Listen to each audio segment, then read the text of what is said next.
24 prime के talk show पे आपका स्वागत है। मित्रों, आज हम और आप चर्चा करेंगे हिंदुस्तान के एक बहुत ही कंट्रोवर्शियल सब्जेक्ट मैटर पर, और वो मामला है सुशांत सिंह की हत्या या आत्महत्या का।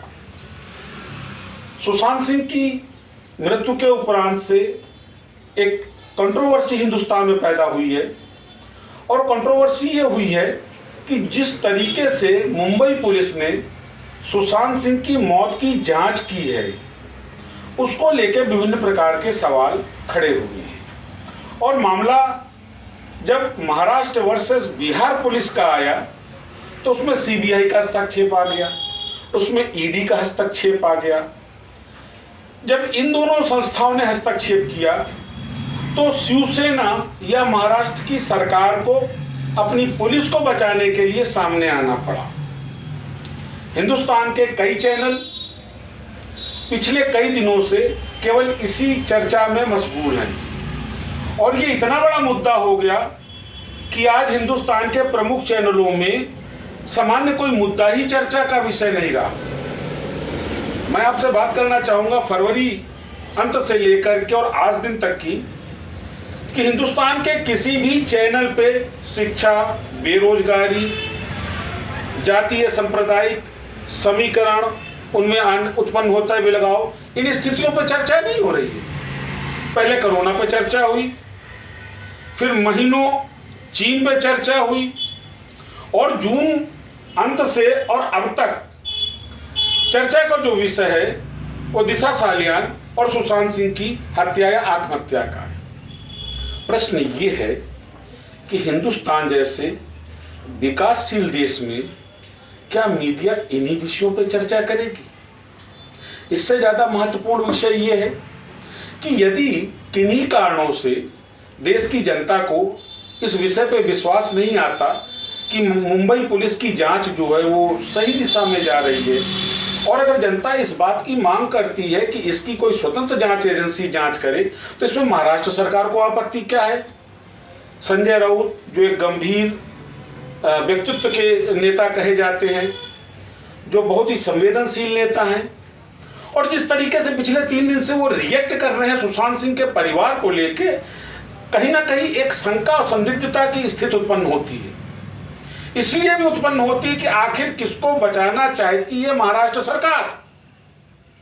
क्यों बचाना चाहती है? एक बर्निंग एग्जाम्पल आपके सामने है। पालघर कांड में जहां 2 निर्दोष साधुओं की भीड़ ने पीट पीट करके निर्मम हत्या कर दी थी, उस मामले में भी महाराष्ट्र पुलिस की यही ढुलमुल नीति थी। कुछ नहीं हुआ, सब मामले लीचिंग हो गई।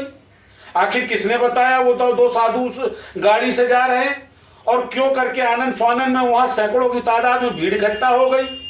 17 पुलिस वाले मौके पर मौजूद थे, फिर भी 2 साधु मार दिए गए, और बेशरम महाराष्ट्र पुलिस को इसमें कुछ घटना घटती नहीं दिखी। तो ये क्या है? और सरकार बचा रही है।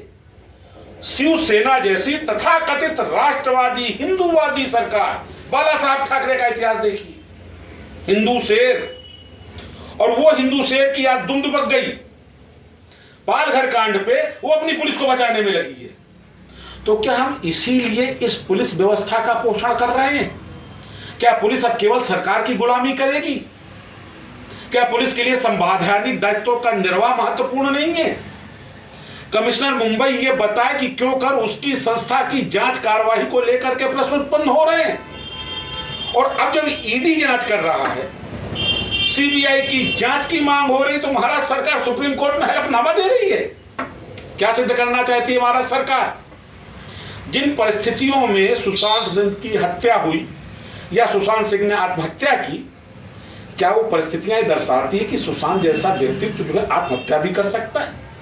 उसके 15 करोड़ रुपए रिया चक्रवर्ती ने कैसे, क्यों, कहां, कब उड़ा दिए, क्या ये महत्वपूर्ण जांच का विषय नहीं है? और अगर है तो क्यों नहीं मुंबई पुलिस ने इस विषय पर जांच की? इससे ज्यादा महत्वपूर्ण, क्या दिशा सालियान की भी तो हत्या नहीं हुई?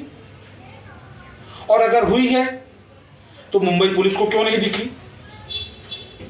साथियों, कई गंभीर प्रश्न हैं, और जिस तरीके का डेवलपमेंट हो रहा है, ये डेवलपमेंट सरकारों पर, राजनीतिक पार्टियों पर और सबसे ज़्यादा पुलिस व्यवस्था पर एक प्रश्न चिन्ह लगाता है। और मैंने वैसे भी पहले कह रखा है कि 1860 की पुलिस विश्वसनीय नहीं है। स्वतंत्र हिंदुस्तान को स्वतंत्र व्यवस्था की पुलिस चाहिए। स्वतंत्र हिंदुस्तान को प्रोफेशनल एटीट्यूड की पुलिस चाहिए। स्वतंत्र हिंदुस्तान को स्वतंत्र पुलिस चाहिए। वो पुलिस चाहिए जो कि इन राजनीतिज्ञों के दबाव में ना हो, जो कि सरकार के अधीन होते हुए भी सरकार के दबाव में ना हो। हमको वो पुलिस चाहिए जो संविधान की मान की लाज रखती हो, न कि वो पुलिस चाहिए जो अपने सीएम और अपने मंत्रियों की हुजूरी में लगी हो। हमको थाना काकादेव कानपुर की भी पुलिस नहीं चाहिए। वो पुलिस जो लड़की कंप्लेन लेके जाती है तो उससे कहती है पहले डांस दिखाओ। ये रामराज्य की पुलिस है। अगर वो महाराष्ट्र की पुलिस है तो यूपी के रामराज्य की पुलिस है, नहीं चाहिए। साथियों, गंभीर परिस्थितियां हैं हिंदुस्तान में, और उन गंभीर परिस्थितियों में ऐसे मुद्दों के ऊपर केवल चर्चा, ये उससे ज्यादा गंभीर है। ये एक विचार का विषय हमारे और आपके लिए। पुनः आपसे टॉक शो में मुलाकात होगी। नमस्कार।